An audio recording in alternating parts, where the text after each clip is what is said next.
J'ai l'honneur de vous demander de bien vouloir voter l'amendement suivant. Après l'alinéa 6, insérer l'alinéa suivant.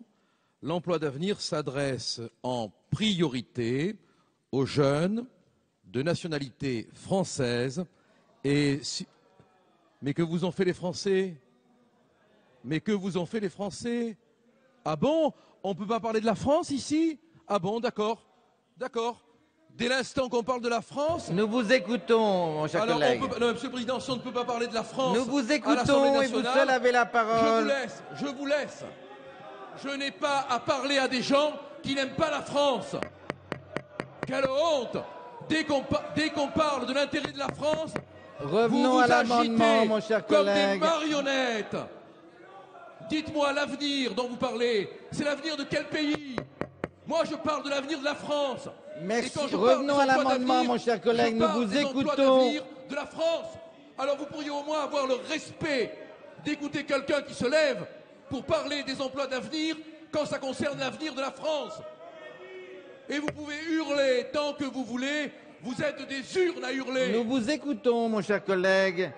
L'amendement a été je n'ai pas à m'expliquer devant une assemblée qui, quand on prononce le mot France, se met à huer. La honte est pour eux. Monsieur le rapporteur, sur l'amendement 175. Repoussé. Défavorable. Je mets aux voix Monsieur Letchimy a la parole. Oui. Monsieur Letchimy, vous avez la parole. Oui, Monsieur le Président, nous n'étions pas habitués à la fois à cette tenue, à ce genre de prise de position. M. Collard dit qu'on hurle parce qu'on a parlé de la France, c'est lui qui hurle parce qu'on s'oppose à sa conception de la société française. C'est exactement ça. Et on répond par la brutalité et par la violence verbale à quelque chose qui me semble d'une grande évidence, M. Collard, je vous en prie. Je vous en prie. La seule chose, c'est que nous sommes face à une situation où il y a à prendre des décisions extrêmement importantes pour sortir des jeunes dans la difficulté. Nous savons pertinemment cette évolution est respectueuse de la République, de dire clairement que dans la société française, il y a des composantes de cette société où on ne fait aucune espèce de distinction de couleur, de race et d'origine. Et ceux qui ont le droit et qui peuvent bénéficier, dans le respect des principes républicains, de ce poste-là, il faut absolument éviter les murs de M. Collard et s'ouvrir à l'humanité de la France.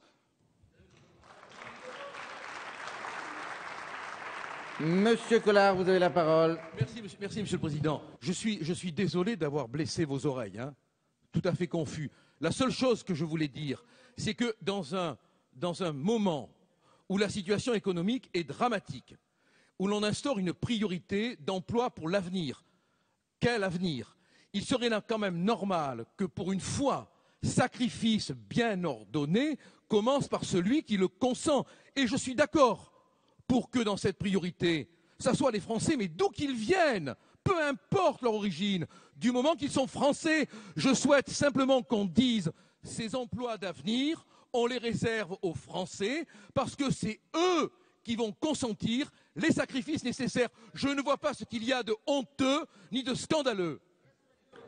Merci. Je mets donc aux voix l'amendement 175 qui est pour, contre, il est rejeté. Nous en venons à des amendements identiques. Vous avez demandé la parole? Je vous la donne pour un rappel au règlement, comme ça vous l'aurez. Chers collègues, je voudrais revenir sur les propos qui viennent d'être prononcés parce que cela sous-entendrait que seuls les citoyens et les citoyennes de nationalité française participeraient à l'effort de financement de ce dispositif emploi d'avenir. C'est faux. Toute personne résidant sur ce territoire, quelle que soit sa nationalité, qui travaille, qui produit des richesses pour notre pays, qui paye ses impôts nationaux et locaux, participent au financement de ce dispositif dont leurs enfants ont le droit d'en bénéficier. Monsieur Miard pour le 57.